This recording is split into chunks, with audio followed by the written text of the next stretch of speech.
Nityananda, Nityanandam à tous.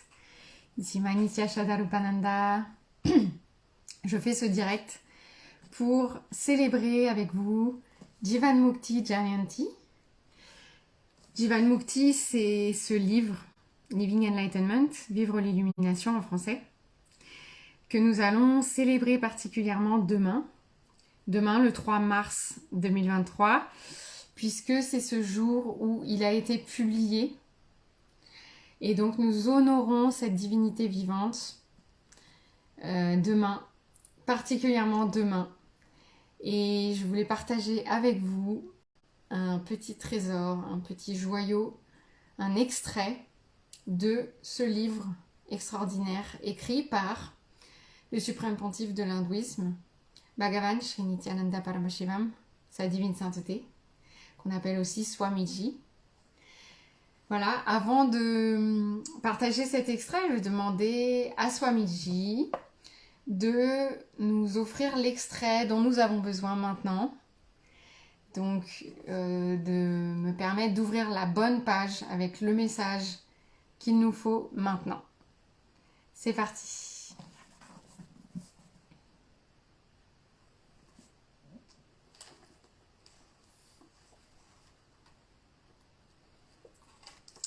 Alors, je suis tombée sur la page 459 qui fait partie du chapitre Regagner votre innocence ouvre de nombreuses portes à la vie.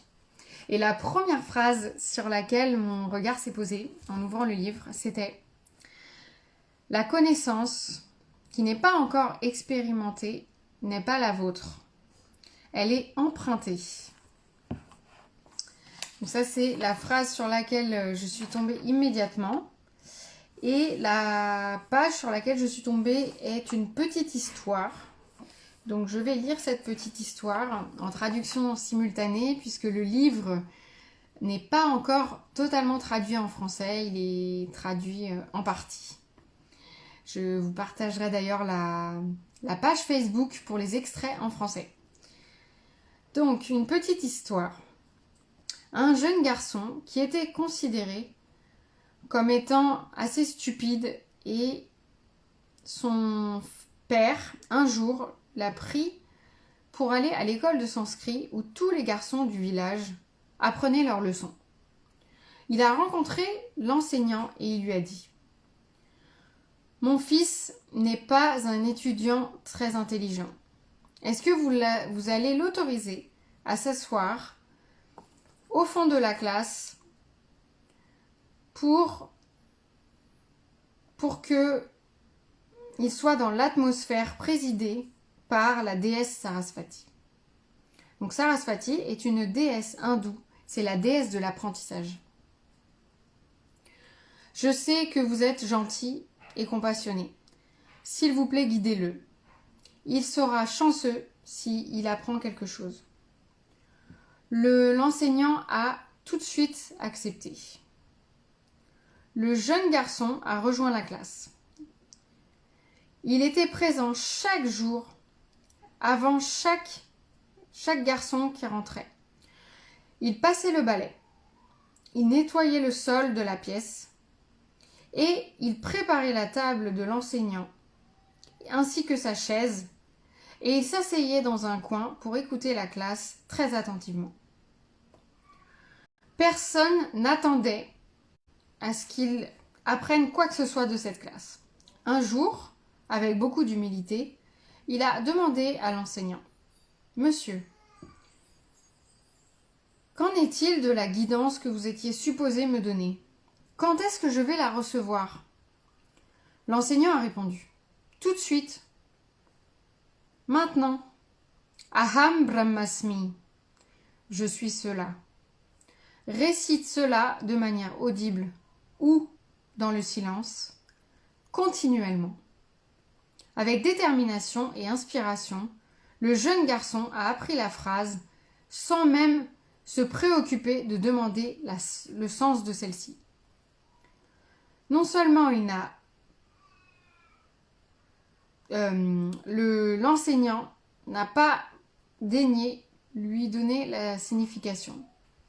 Il n'a pas senti que cela était nécessaire. Aham Brahmasmi. Le garçon continuait à répéter cela à la maison. Son père lui a demandé « Sais-tu ce que veulent dire ces mots ?» Les yeux du garçon se sont levés. « La signification ?» il a demandé. Cela ne lui a jamais effleuré l'esprit que ces mots puissent avoir une signification. Le père lui a dit « Ces mots signifient « je suis cela ». Le garçon est allé voir la maison de son oncle le jour suivant et a continué à réciter Aham Brahmasmi, ce qui veut dire « Père est Brahman ». L'oncle a entendu cela et a dit « Cela ne veut pas dire ça, ça veut dire « Je suis Brahman ». Donc Brahman, c'est l'absolu, la conscience cosmique, le Dieu sans forme qui se réfère à l'énergie universelle, la source à partir de laquelle l'énergie individuelle de l'âme est une part holographique. Le garçon était surpris, mais il est resté silencieux et calme. Sur le retour vers sa maison, il récitait « Aham Brahmasmi », ce qui veut dire « Oncle est Brahman ». Le prêtre du village passait par là et l'a entendu réciter. Il l'a arrêté et lui a dit « Fils, cela ne veut pas dire « Oncle est Brahman », cela veut dire « Je suis Brahman ». Le garçon était étonné. Comment seulement 2 mots peuvent dire tellement de choses? Père, oncle et le prêtre du village sont tous des brahmanes. Ensuite, il était en train de s'asseoir sur un morceau de pierre. Il commença à réciter avec l'esprit de demander aux mots eux-mêmes ce qu'ils voulaient dire.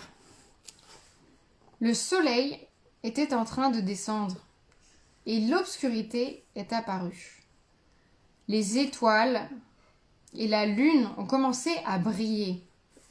Le garçon continuait à réciter Aham Brahmasmi pour trouver sa signification réelle. Finalement, la connaissance ultime lui est apparue, que lui-même aussi était Brahman, pas seulement son père, oncle et le chef du village, mais lui aussi. Et tout le monde, tous les autres sont Brahman. Il devint une âme réalisée. C'est la fin de la petite histoire. Comprenez, au moment où le garçon a compris qu'il était ignorant, un processus alchimique a été déclenché dans son système. Quand vous ne savez pas que vous ne savez pas, c'est de l'ignorance.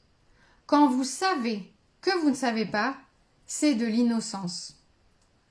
Ensuite, la connaissance peut commencer à arriver. Mais dans la connaissance, le sentiment de connaissance doit être vérifié. Connaître est différent de la connaissance.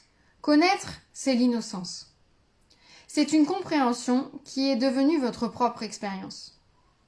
La connaissance qui n'est pas encore expérimentée n'est pas la vôtre. Elle est empruntée. C'est juste une collection de mots dans votre tête. Une personne peut continuellement lire quelque chose et se divertir lui-même. Si son intention est juste de lire des livres, ça peut être un bon divertissement, mais pas l'illumination. Le divertissement est différent de l'illumination. Juste parce qu'il a été diverti par quelques bons livres ne veut pas dire qu'il est illuminé. Comprenez. Les livres qui vous aident à cisailler votre logique vous donnent la sensation que vous savez, le sentiment que vous savez. C'est là que commence le problème. Travaillez pour que tout devienne une profonde expérience en vous. Vous serez alors une personne simple. La simplicité, c'est l'absence de lourdeur. Cela ne va jamais peser, vous alourdir pour les prochains apprentissages. Ce sera juste une aide dans l'éclosion de votre innocence. C'est tout. L'innocence pourrait ne pas être capable d'exprimer parce que c'est une compréhension au-delà des mots. Mais cela peut être vu dans les yeux. Les yeux sont les fenêtres de l'âme. C'est pourquoi, quand vous voyez les yeux des sages, vous allez voir un océan, un regard d'océan en eux. Ils vont rayonner quelque chose qui ne peut pas être encadré. Pour commencer, pour essayer de décrire, ce serait comme essayer